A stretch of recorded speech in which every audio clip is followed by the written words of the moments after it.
हर कोई किसी न किसी से प्रेम करता है। पति अपनी पत्नी से, पत्नी अपने पति से, माता पुत्र से, पुत्र माता से, पिता पुत्र से या पुत्र पिता से। किसी को धन से प्रेम होता है व किसी को अपनी पोजीशन से प्रेम होता है। कुछ लोग नाजायज संबंधों को प्रेम समझते हैं, किंतु मैं आपसे कहूं कि वास्तव में हम किसी अन्य से प्रेम नहीं करते हैं। चलिए दोस्तों, याज्ञवल्क्य और मैत्रेयी के संवाद से इस बात को समझने की कोशिश करते हैं कि वास्तव में हम किससे प्रेम करते हैं। नमस्कार दोस्तों, हमारे YouTube चैनल लॉर्ड कृष्ण भक्ति में आप सभी का स्वागत है। याज्ञवल्क्य व मैत्रेयी का यह संवाद हमें बृहदारण्यक उपनिषद के 4थे अध्याय के 5वें ब्राह्मण में मिलता है। ऋषि याज्ञवल्क्य एक महान ऋषि थे। उनकी 2 पत्नियां थी, मैत्रेयी और कात्यायनी। दोनों में से मैत्रेयी आध्यात्मिक ज्ञान की प्रतिपादक थी, यानी कि उनका मन ईश्वर को जानने के प्रति इच्छुक रहता था, जबकि कात्यायनी एक सामान्य दृष्टिकोण वाली स्त्री थी, यानी कि उसे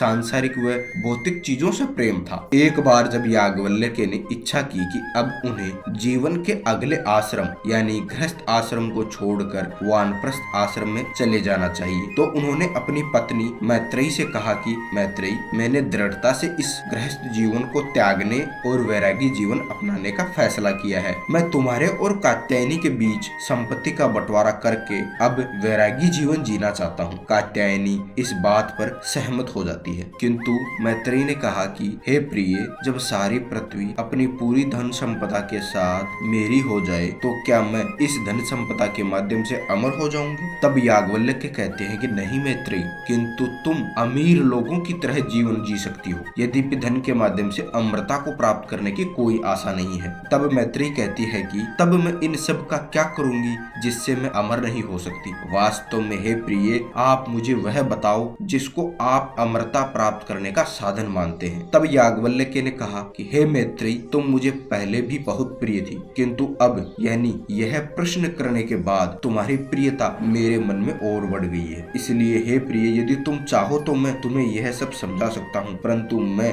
जो तुम्हें समझाऊंगा उसे तुम ध्यान से समझना। तब याज्ञवल्क्य कहते हैं कि हे प्रिय, पति के लिए पत्नी उससे प्रेम नहीं करती, किंतु वह स्वयं से प्रेम करती है, इसलिए वह पति से प्रेम करती है। इसी प्रकार हे मैत्रेयी, पत्नी के लिए पति उससे प्रेम नहीं करता, किंतु वह स्वयं से प्रेम करता है, इसलिए वह पत्नी से प्रेम करता है। माता व पिता पुत्रों के लिए उनसे प्रेम नहीं करते, किंतु वह स्वयं से प्रेम करते हैं, इसीलिए वह अपने पुत्रों से प्रेम करते हैं। धन से उस धन के लिए प्रेम नहीं किया जाता, किंतु वह प्रेम स्वयं से होता है, इसलिए उस धन से प्रेम किया जाता है। पशुओं को पशुओं के लिए प्रेम नहीं किया जाता, किंतु वह प्रेम स्वयं के लिए होता है, इसलिए पशुओं से प्रेम किया जाता है। हे मैत्रेयी, ब्राह्मण को ब्राह्मण के लिए प्रेम नहीं किया जाता, किंतु स्वयं के लिए उससे प्रेम किया जाता है। इस संसार को संसार के लिए प्रेम नहीं किया जाता, किंतु स्वयं के लिए इस संसार से प्रेम किया जाता है। इसी प्रकार मनुष्य देवताओं को प्रेम उनके लिए नहीं करता, किंतु स्वयं के लिए देवताओं से प्रेम करता है, तथा प्राणियों को उनके लिए प्रेम नहीं किया जाता,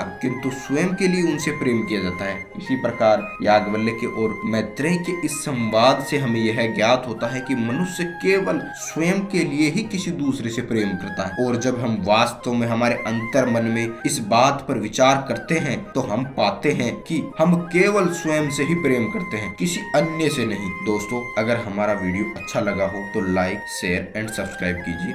धन्यवाद।